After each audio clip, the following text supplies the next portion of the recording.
저는 중소기업을 운영하고 있는 40대 가장입니다.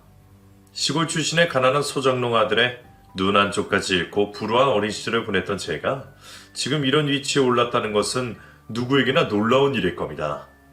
부모님 호강시켜드리고 누릴 건 누리며 어려서는 전혀 꿈꿀 수 없었던 성공을 이룬 지금이 저는 무척 행복합니다. 하지만 그런 저도 여전히 남아있는 상처가 있었습니다. 가해자는 진작 잊고 있었던 일인데 말이죠.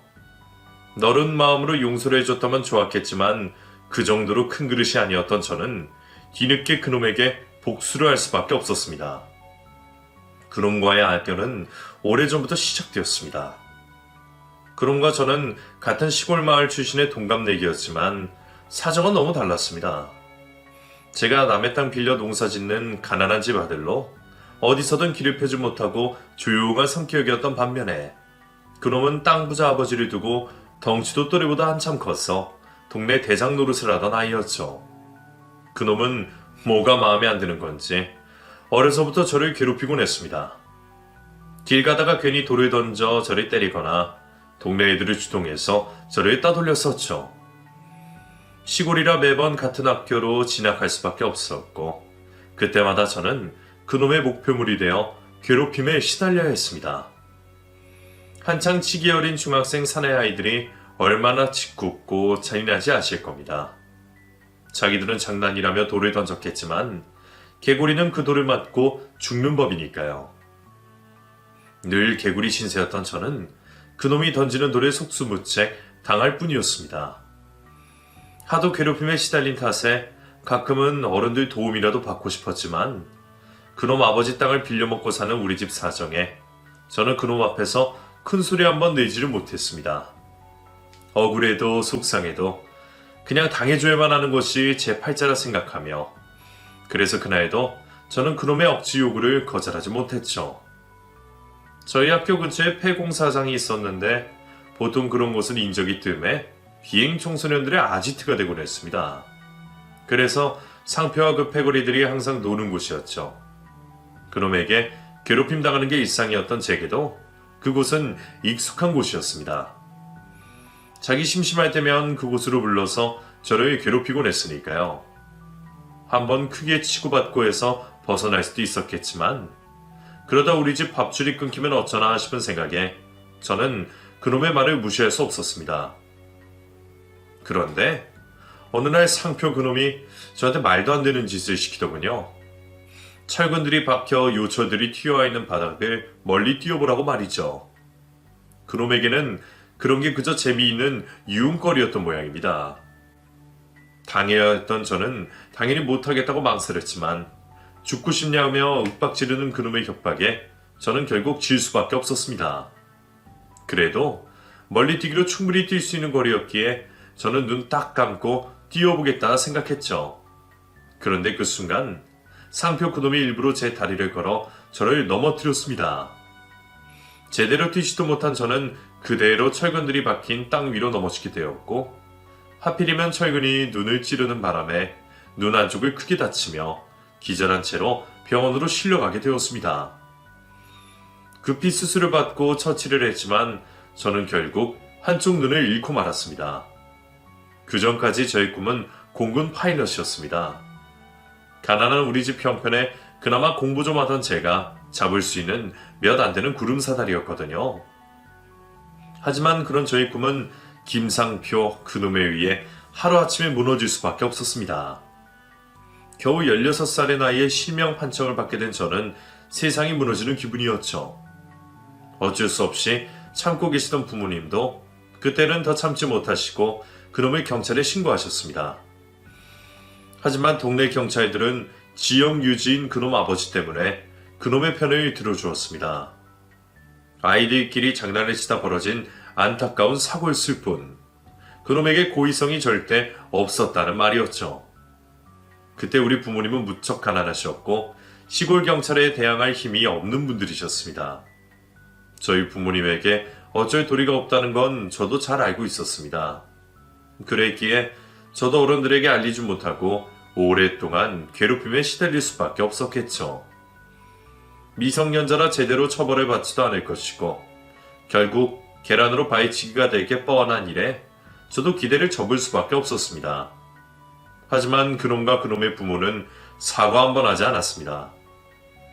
보통 애들이라면 고의였던 실수였던 자기가 사람을 그렇게 만들었다는 것에 충격을 받고 놀라기 마련일 텐데 그놈은 안대를 쓰고 있는 저를 보며 심지어 비웃기까지 했어요. 와, 야, 이 새끼 완전 애꾸 됐네? 야, 나 보이냐? 그런 놈의 부모는 더한 사람들이었죠. 애들끼리 놀다 보면 그럴 수도 있지. 어디 우리 집 귀한 아들을 범죄자 취급하고 있어? 그럴 거면 앞으로 우리 집 덕 보고 새생활 하지 말어. 그리고 괜히 우리 상표 죄인 취급하지 말고 자네 자식 다른 곳으로 전학 보내든가 해. 둘이 붙어 지내면 서로 불편하게밖에 더 하겠어? 부모님은 무척 상심하시고 억울해하셨습니다. 도저히 그 동네에서 계속 지낼 수는 없다 싶으셨는지 어쩔 수 없이 저희 식구들은 이사를 떠나게 되었죠. 이제 당장 어디 가서 먹고 살아야 할지 막막하지만 그래도 가해자와 피해자를 한 곳에 붙여둘 수는 없다 싶으셨던 모양입니다. 그렇게 저희들은 먼 친척이 산다는 웬 바닷가 마을로 이사를 가게 되었고 더 이상 농사를 지으실 수 없으셨던 아버지는 그곳에서 배를 타게 되셨습니다. 농사보다 더 위험한 일을 하게 되신 아버지를 보며 저는 괜한 죄책감에 시달리며 하루하루 피폐해졌습니다. 눈을 잃은 뒤로 저는 학교도 그만두었고 집안에만 틀어박혀 폐인처럼 살았습니다. 남들은 바닷가 마을이 조용하고 평화로워 안정을 찾기 좋을 거라 말했지만 그때 저는 그 바다에 뛰어들어 죽고 싶은 생각뿐이었어요.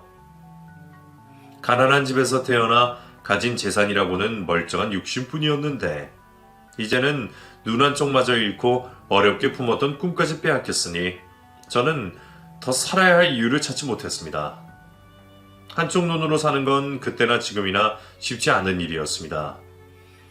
어린 나이에 장애를 적응한다는 게 쉽지 않았고 초점이 맞지 않아 여기저기 부딪히고 물건을 놓치는 일이 허다했습니다.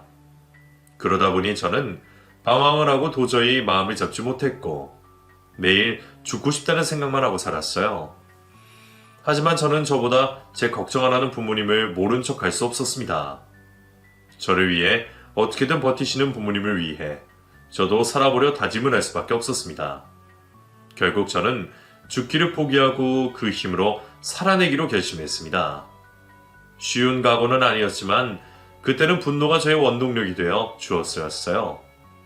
내가 어떻게든 김상표 그놈보다 잘 살아야 덜 억울할 것 같다는 생각에 저는 그놈을 원망하는 마음으로 독하게 공부를 했습니다. 혼자 방구석에서 책을 보며 검정고시를 치렀고 덕분에 저는 18살 어린 나이에 대학교에 일찍 들어갈 수 있었습니다. 남들보다 2년이나 빨리 시작한 저는 그만큼 더 여유를 부리지 않고 오히려 더 열심히 살았습니다.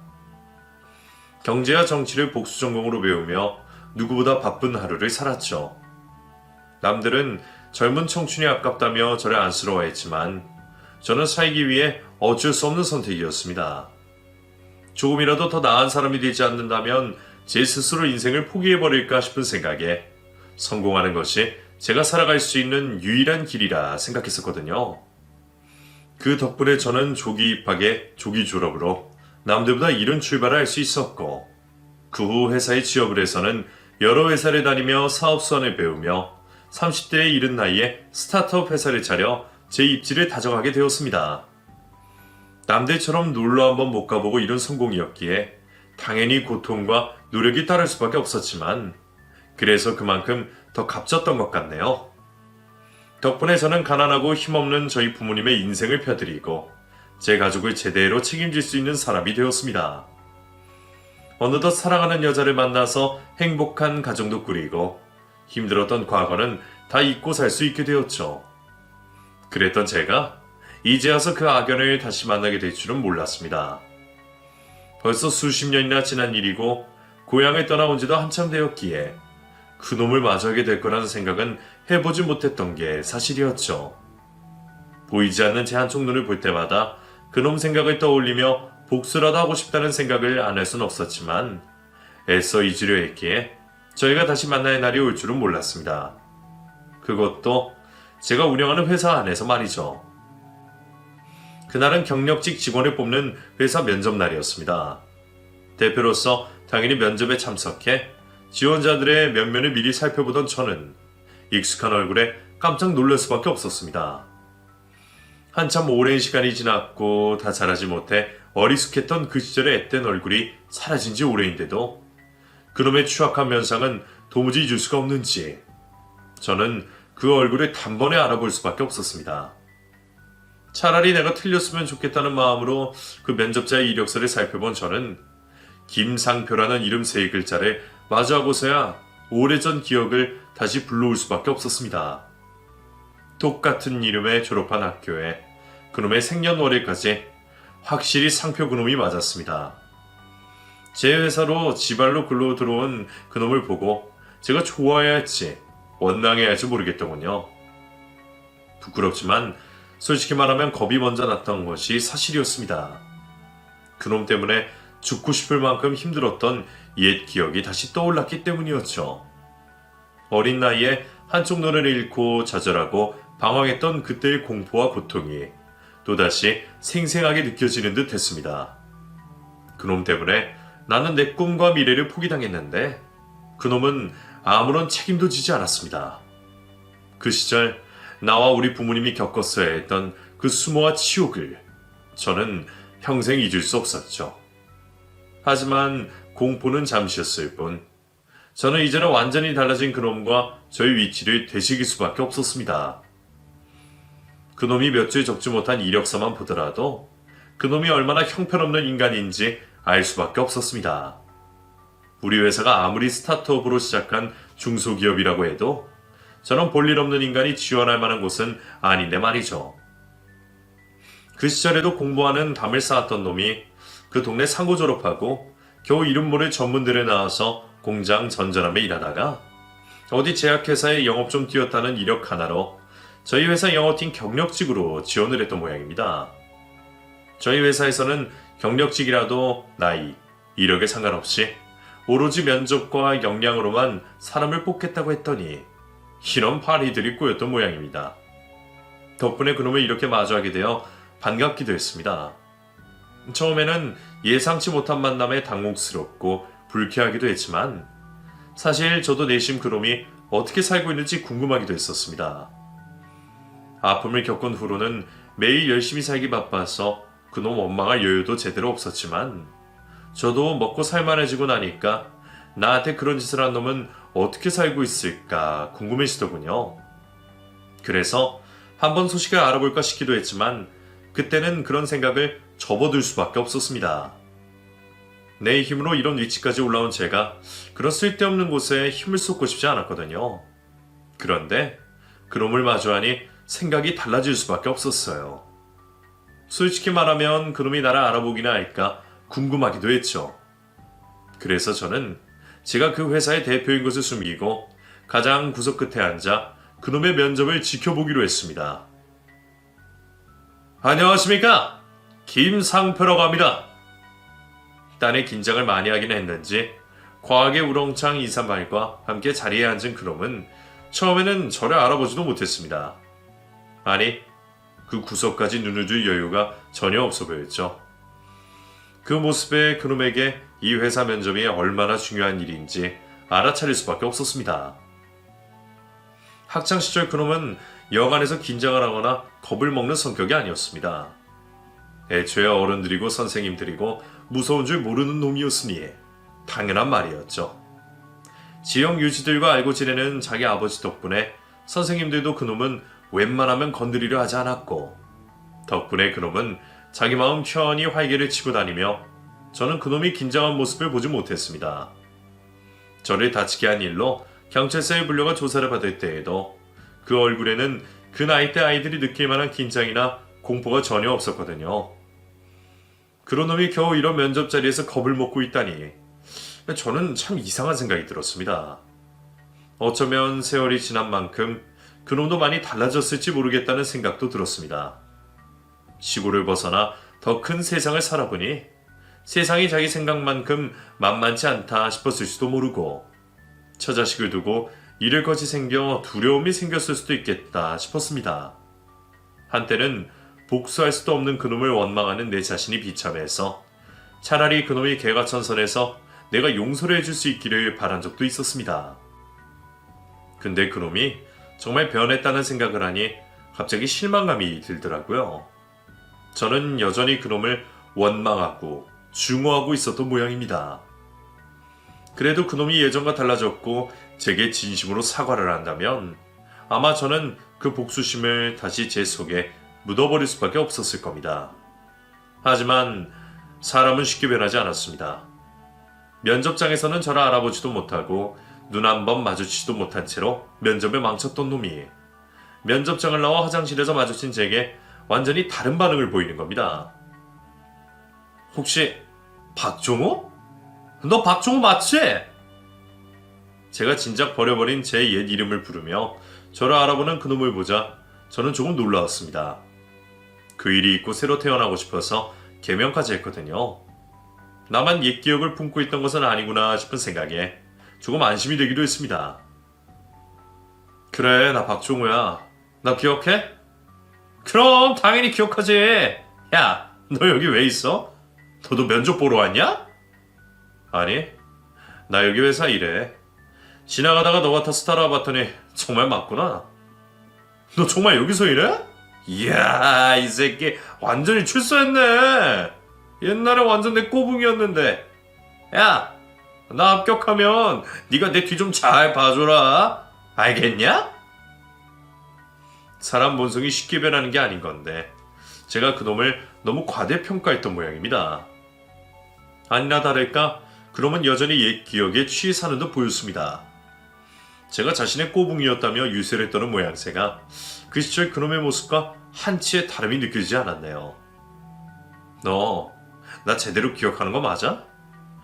네가 내 눈 잃게 한 건 기억을 못하는 것 같아서 말이야. 그때도 지금도 너는 사과 한마디가 없구나. 아, 그러고 보니까 너 눈 한쪽이 맛이 같구나. 아, 야, 그게 언제적 일인데 아직도 얘기를 하고 있어. 너 이 새끼, 여태 나 원망하고 있었냐? 넌 나한테 사과할 생각이 있기나 하냐? 아이, 진짜 이 새끼 아직도 구질구질하게 구네. 야, 벌써 20년도 더 지난 일을 가지고 왜 이렇게 답답하게 굴어? 오랜만에 고향 친구 다시 만났는데 그냥 좀 반갑게 인사하면 안 되냐? 야, 나는 다 잊었어. 그러니까 너도 그냥 잊어, 새끼야.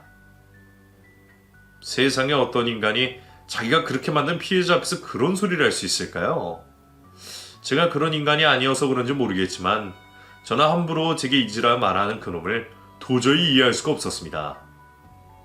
그래도 조금은 죄책감을 가지고 있진 않을지, 내 눈을 들여다보면 그놈도 뭔가 느껴지는 게 있지 않을지 궁금했는데 말이죠. 잠시나마 그놈이 개과천선했을 거라 생각했던 제가 참 한심스러웠습니다. 하지만 덕분에 저는 다시 복수를 꿈꿀 수 있었습니다. 그놈 때문에 한쪽 눈을 잃고 난 후로 사람들 앞에 나서기가 불편해 제 인적 사항이 밖에 알려지지 않았던 게 참 다행이었습니다. 그래서 저는 제가 이 회사 대표인지 모르는 그놈을 회사에 합격시켜 제 곁에 두기로 결심했습니다. 그리고 차근차근 그놈의 인생을 박살낼 계획을 세우기로 했죠. 제 위치에 이제 와서 그놈에게 복수를 하겠다는 게 유치한 짓이라는 생각이 들기도 했지만 여전히 저를 자신의 밑으로 생각하고 있는 그놈에게 제대로 보여주고 싶었습니다. 똥이 무서워서 피하겠냐며 피하기만 하려 했던 제가 결국 똥을 상대하기 위해 더러운 꼴을 피할 수 없게 되었네요. 그렇게 그놈에게 합격 통보를 내린 저는 그 후 사람을 써서 그놈의 뒤를 캐기 시작했습니다. 이력서에는 적혀있지 않을 그놈의 진짜 인생을 이제라도 알아야 했습니다. 솔직히 그놈이 왜 우리 회사에 들어오고 싶은 건지 궁금하기도 했어요. 제가 알고 있는 그놈 성품이라면 회사에 묵혀있는 것보다는 어디서 사업이라도 벌였을 것 같은데 생각보다 성실히 사는 모습이 의아했거든요. 자기 아버지처럼 농사 짓기 싫어서 도시로 올라왔다 생각하더라도 분명 그 아버지의 도움을 받으며 별 생각 없이 살고 있을 거라 생각했습니다. 그래서 왜 덜덜 떨며 면접을 보나 궁금했었죠. 그렇게 뒤를 캐봤더니 그놈이 열심히 살 수밖에 없는 이유가 있더군요. 저희 식구들도 오래전 고향을 떠나온 탓에 그 소식은 전혀 모르고 있었는데 알고 보니 그놈 아버지가 돌아가신 지 꽤 오래되었던 모양입니다. 그놈 고등학교 시절에 그놈 아버지가 돌아가시고 그 후 집안 가세가 점점 기울어진 듯 보였습니다. 들어오는 돈이 없으면 아껴 살아도 살아야 할 텐데 자기 부모가 오냐오냐 기른 그놈이 아버지 돌아가셨다고 금방 처리될 리가 없었습니다. 심지어는 성인이 되어서는 폭행 시비에 휘말려 사고까지 몇 번 쳤었고 도박 빚으로 자기 집 땅을 다 날려먹으며 결국 열심히 살아갈 수밖에 없는 상황인 듯 보였습니다. 뒷조사로 그놈의 인생을 엿보고 나자 저는 그놈이 평생 한 번도 달라진 적이 없었다는 걸 깨달을 수밖에 없었습니다. 그래도 처자식 때문인지 열심히 살아보려고 하는 그놈이 의외이기는 했네요. 합격 소식에 기뻐하던 그놈은 회사에서 제일 먼저 저를 찾아다니는 듯 했습니다. 하지만 개명한 제 이름을 아는 사람이 없었죠. 아니 눈 한 쪽 안 보이는 친구 모르세요? 박종우라고 분명 이 회사 다닌다고 그랬는데. 김상표씨, 회사 첫 출근하자마자 다른 사람 찾을 게 아니라 본인 업무 파악부터 하는 게 먼저 아닙니까? 아무리 경력직이라고 해도 신입은 신입인데 회사를 그렇게 휘젓고 다니는 걸 반길 사람은 없을 겁니다. 그 와중에 이미 눈치 빠른 직원들은 그놈이 찾는 사람이 저라는 걸 알아차리더군요. 그래서 저는 과거에 제 일을 살짝 흘렸고 그 후로는 다들 알아서 그놈을 피하는 듯 보였습니다. 어차피 영업팀으로 들어왔으니 내근보다는 외근이 많을 것이고 그렇게 되면 사무실 직원들과 가까워지기는 더 어려웠을 겁니다. 그 와중에 자기네 회사 대표와 안 좋은 쪽으로 엮여 있다는 것을 눈치챈 직원들이라면 그런 놈과 굳이 가까이 지내거나 호의를 보이지는 못하겠죠. 덕분에 그놈은 예전의 저처럼 외톨이가 되었습니다. 그렇다고 미숙하고 유치한 그 시절 아이들처럼 사람을 괴롭히는 건 아니지만 같은 공간에서 지내는 사람들이 자신에게 적대감을 가지고 있다는 걸 느끼는 게 속 편한 일은 아닐 겁니다. 아무리 철면피 같은 그놈이라고 할지라도 말이에요. 회사에 재편 하나 없고 도움받을 길이 없으면 회사 생활도 쉽지 않을 겁니다. 그래도 알아서 잘하는 사람이라면 그런 리스크들을 충분히 감수할 수 있었겠지만 아쉽게도 그놈은 그런 리스크를 중화시킬 만큼 능력 있는 놈이 아니었습니다. 일도 제대로 못하고 어디서 아부나 떨면서 사회생활을 버텼을 것 같은 그놈은 우리 회사에 영 어울리는 직원이 아니었습니다. 다른 중소기업들보다 높은 연봉을 주는 우리 회사에서는 다들 자기 일을 알아서 찾아서 했으니까요. 누가 시키는 것만 하고 그마저도 눈치껏 요령을 피우며 살았을 놈을 다른 직원들은 탐탁치 않아 할 수밖에 없었습니다. 그래서 은근히 따돌림에 당하던 그놈은 직원들에게 안 좋은 평판을 들으며 회사에서도 고립이 되어갈 수밖에 없었죠. 당연히 실적은 나지 않을 것이고 회사 생활이 힘들어졌을 겁니다. 그래서인지 한 달 만에 다시 회사에서 마주친 저를 보고 너무나 반가워하더군요. 야, 종우야! 너 임마 내가 너 얼마나 찾아다녔는데 지난 한 달 동안 어떻게 회사에서 한 번에 못 마주쳤냐? 너 이 회사 다니는 거 거짓말이었어? 아, 나 한 달 동안 장기 출장을 다녀왔어. 근데 왜 그래? 네가 나를 왜 찾아? 야, 진짜 날 좀 너무 힘들다. 스타트업이라 그래서 되게 널널하고 여유 있을 줄 알았더니 무슨 이런 감옥이 따로 없어. 요즘 애들은 왜 이렇게 싸가지가 없냐? 나보다 한참 어린 놈들이 나보다 직급 높다고 사람 무시하고 비웃고 아주 사람 바보 만들고 있어 진짜. 글쎄, 나도 직원들이랑 가깝지는 않지만 그래도 그럴 사람들은 아닌데. 아직 네가 입사한 지 얼마 안 돼서 어색해서 그러는 거 아닐까?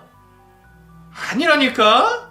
이 새끼들이 문제야. 아니, 사람이 들어온 지가 한 달이 넘었는데 여태 환영회 한 번 안 하는 게 말이 되냐?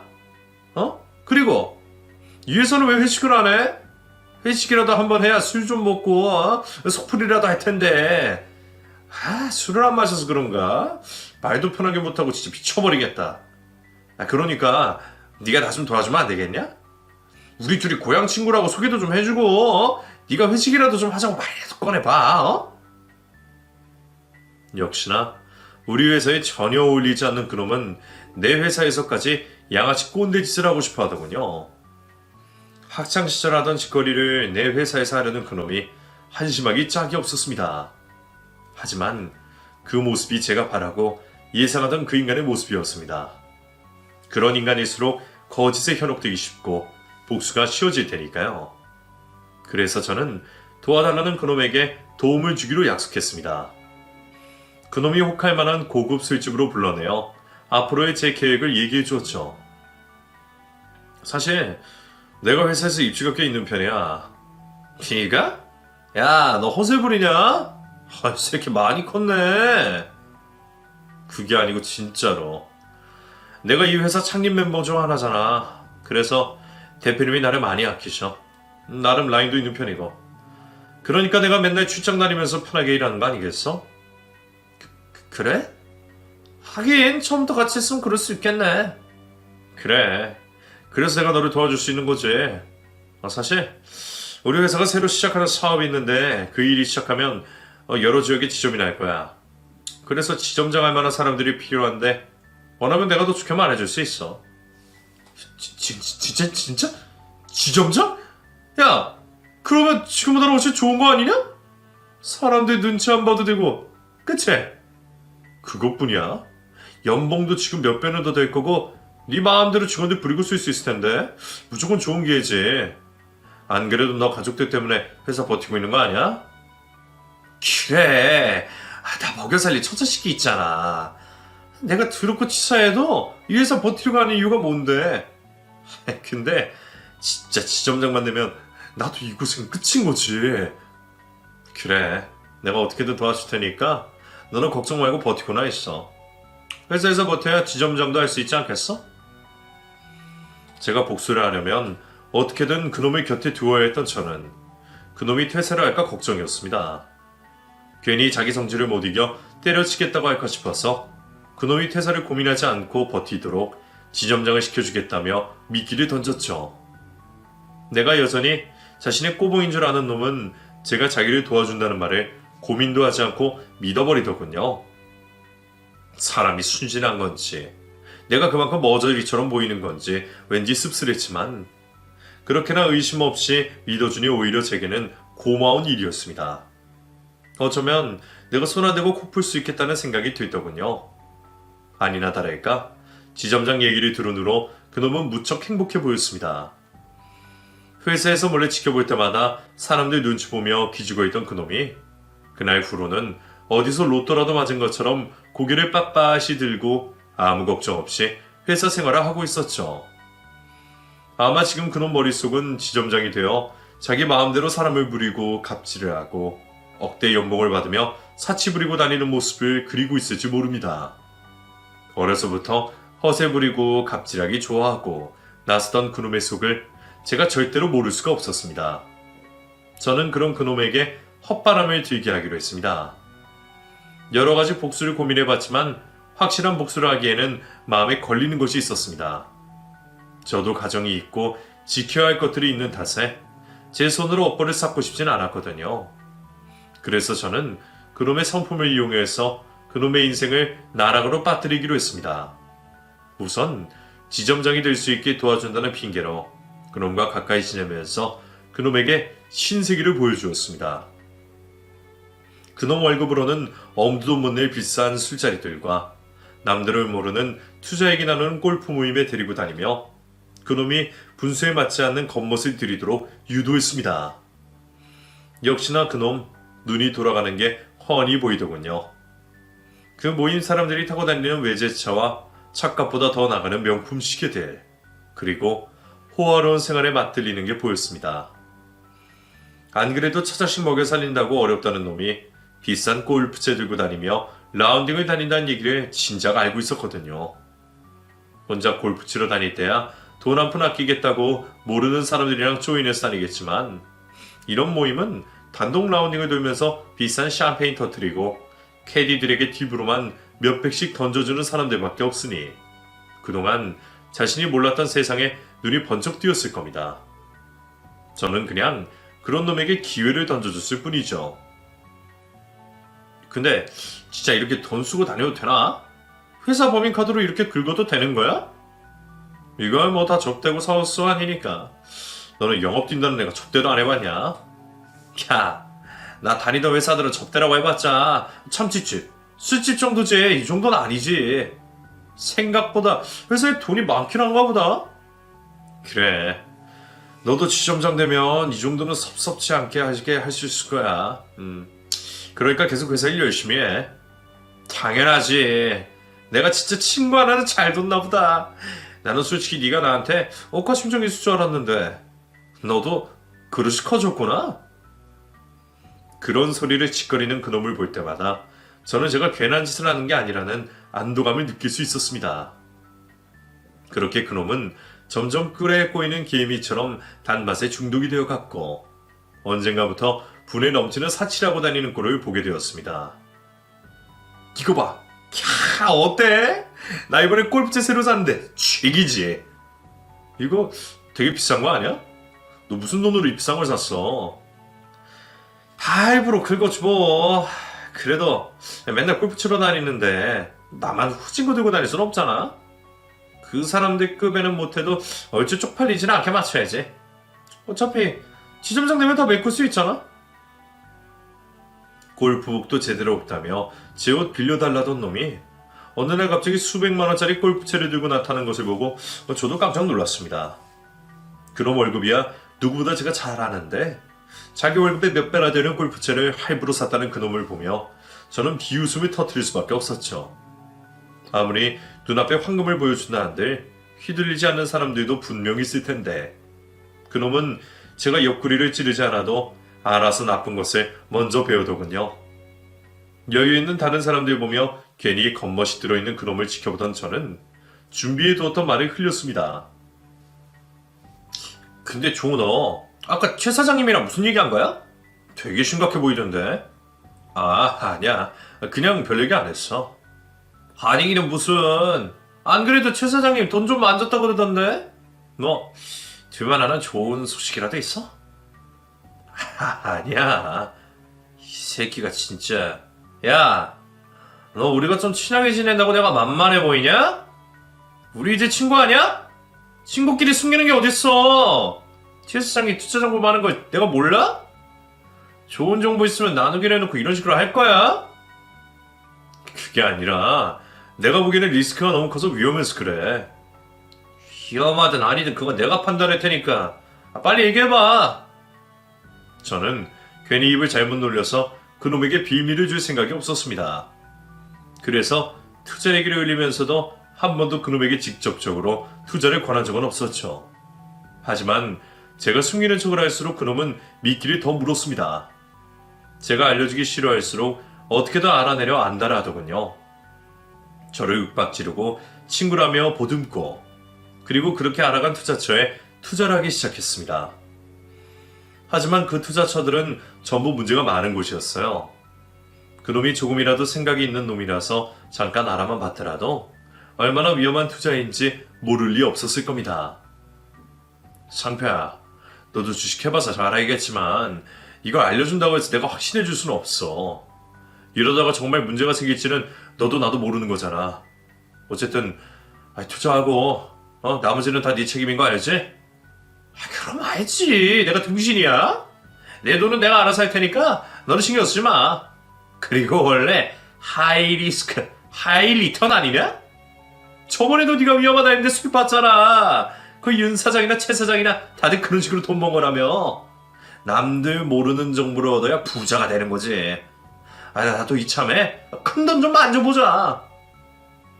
그런 식으로 그놈은 제가 친 덫에 점점 빠져들기 시작했습니다. 그러다 보니 생각지도 못한 보너스가 생기더군요. 그놈이 제대로 된 인간이 아니라는 건 알았지만 그래도 자기 가족은 끔찍하게 생각하는 줄 알았더니 그것도 아니었던 모양입니다. 매일 제 앞에서 자라가던 딸 사진은 어디 갔는지 돈을 만지기 시작한 그놈은 점점 달라지기 시작했습니다. 여러 사람들과 어울려 다니며 기웃거리던 그놈이 제가 굳이 권하지도 않은 여자들 부르는 술집들을 다니기 시작하고 여자들을 만나기 시작하더니 어느새 옆에 젊은 여자들을 끼고 여행을 다니고 사치를 다니며 졸부 행세를 하고 다니더군요. 저는 사람을 붙여 그 증거들을 전부 찍어 두었습니다. 집에 처자식 두고 밖에서 애인들을 만나고 다니고 비싼 호텔로 데이트를 다니는 모습들을 어렵지 않게 얻을 수가 있었고 저는 그 증거들을 익명으로 그놈에게 처에게 보냈습니다. 어쩌면 이미 남편의 변화를 알아챘을지도 모르는 그녀에게 확실한 증거를 안겨주었죠. 솔직히 그런 놈이랑 계속 사는 것보다는 남은 재산이 있을 때 재산분할 받아서 이혼을 하는 게 그놈의 처와 자식에게도 다행인 일이 아닐까 싶었습니다. 그래서 애꿎은 사람들에게까지 연좌제를 지우고 싶지 않았던 저의 작은 배려였다고 생각합니다. 정말 제가 보낸 사진들 때문인지 모르겠지만 얼마 뒤 그놈은 이혼을 했다는 소식을 알려왔습니다. 종호야, 나 이혼했다. 뭐? 갑자기 웬 이혼이야? 몰라. 어디서 내가 여자 만난다는 거 알았는지 헤어지자 그러대. 그래서 그냥 나도 안 잡고 보내뒀지. 너 처자식 때문에 산다고 그랬잖아. 이렇게 헤어져도 괜찮아? 지가 지사방 이해도 못하고 싫다는데 어쩌겠어? 나도 그렇게 속 좁은 여자랑은 못 살지. 그리고 솔직히 지금 만나는 애가 꽤 괜찮아. 아직 20대인데 애교도 많고 내가 좋대. 그 여자도 네가 쓰는 돈을 보고 좋아할 거라는 말을 아낀 채 저는 그놈의 이혼을 같이 축하해 주었습니다. 지금이야 돈이 있고 주변에 애인들이 있으니 이혼당하기 아무렇지 않겠지만 모든 것을 다 잃고 나면 무슨 소리를 할지 무척 궁금해지더군요. 그리고 좋지 않은 소식은 얼마 지나지 않아 들려오게 되었습니다. 상장 폐지당할 투자처에 마지막 꿀물을 빨겠다며 리스크를 지고 뛰어들었던 놈이 전 재산을 잃었다는 소식이었습니다. 그 얘기를 흘리면서 저는 분명하게 말했었습니다. 아무리 리스크가 클수록 수익이 클지라도 이번에는 정말 위험하다고 말이죠. 하지만 그놈은 기어이 욕심을 부렸습니다. 이혼을 하면서 전처에게 재산 분할을 해준 빈자리를 메우고 싶었는지 가진 돈을 전부 털어넣었다 하더군요. 하지만 그 회사는 마지막 불꽃을 태우지 못하고 폐업을 맞았고 결국 그놈은 들인 돈을 전부 잃고 말았습니다. 그제서야 그놈이 저를 찾아와 난리를 치더군요. 너 이 새끼, 너는 다 알고 그랬지? 너는 한 푼도 안 넣었다며? 너 일부러 나 망하라고 그런 거 알려준 거지? 내가 너를 믿고 전 재산을 넣었는데 어떻게 이럴 수가 있어 이 새끼야? 내가 언제 너더러 거기 투자하라고 떠밀었냐? 위험한데도 그러겠다고 한 건 너잖아. 내가 안 알려준다고 할 때마다 협박하듯이 알아내 나간 게 너 아니야? 그러게 나는 네가 내 말을 왜 믿었는지 모르겠다. 내가 정말 너를 도와줄 거라고 생각했냐? 박종우 이 새끼, 너 처음부터 일부러 그런 거지? 지점장이니 뭐니 그딴 것도 없는 거지? 내가 뭘 믿고 이런 짓을 벌였는데 네가 지점장 시켜준다고 한 말 그 말 믿고 투자한 거 아니야? 그 말은 또 왜 믿었는데? 나는 그것도 처음부터 확실하게 말했어. 도와줄 수 있다고 그랬지. 내가 뭐라고 너를 지점장을 시켜줘? 내가 봤을 때 상표 너는 생각이 너무 없어. 어릴 때나 지금이나 상황 판단을 못해. 조금만 생각해봐도 자기 때문에 한쪽 눈을 잃은 놈이 자기 편이 될 수는 없을 거라는 걸 쉽게 깨달았을 텐데 말이야. 결국 이 모든 일의 원흉은 바로 너야. 내가 너 가만히 둘 줄 알아? 내가 꼭 복수한다. 남은 눈깔도 파버리던지 네 놈도 나랑 똑같이 만들어줄 거야. 나 지금 너 고소하러 갈 거니까 너도 회사 잘리고 내 꽃날 생각해라. 알겠냐? 그놈이야 우리의 위치가 너무나 달라졌다는 걸 몰랐으니 끝까지 저를 저주하고 떠났지만 제가 그놈 말처럼 그런 일을 당할 리는 없었습니다. 애초에 제가 그놈에게 사기를 쳤던 것도 아니고 저는 법적으로 문제될 게 전혀 없었으니까요. 오히려 불법적으로 주식 투기를 한 놈은 그놈이니 주식법 관련해서 몸을 살해야 하는 것도 그놈이겠죠. 그 후 그놈이 저를 다시 찾아오는 일은 없었습니다. 회사로 찾아와도 자기가 아는 박종우를 찾지 못할 것이고 이미 이 세상에 그놈이 아는 박종우는 사라진 지 오래이니까요. 그래서 저는 그놈에게 알려줬던 핸드폰 번호를 지워버린 후 그놈과 인연을 완전히 끊어냈고 그 후 그놈이 사치를 쓰고 빚쟁이들에게 쫓겨다닌다는 소식을 듣게 되었습니다. 그리고 저는 그 소식을 마지막으로 김상표에 대한 모든 것을 잊어버리기로 했습니다. 어쩌다 생각지도 못했던 복수까지 하게 되었지만 저도 이제는 정말로 그놈에게서 벗어나고 싶었거든요. 어쩌면 과거와 여전히 똑같았던 것은 그놈이 아니라 저였는지 모르겠습니다. 이름까지 바꾸고 아등바등 살면서 과거의 흔적은 모두 지웠다고 생각했지만 한편으로는 제 어딘가에 여전히 어릴 적 상처받고 나약했던 제가 있었다는 걸 깨닫게 되었습니다. 그래서 큰 그릇이 되어 원수를 용서하지 못하고 이런 복수를 벌였구나 싶었죠. 그래도 솔직히 그놈이 자승자박한 꼴을 보며 위안을 얻었네요. 앞으로 그놈 인생이 어찌 될지는 뻔한 일입니다만 저도 복수에 취해 살지 않고 계속 열심히 살아야겠죠. 그럼 여러분들도 어려운 일이 닥쳤을 때 좌절하지 마시기를 바랍니다.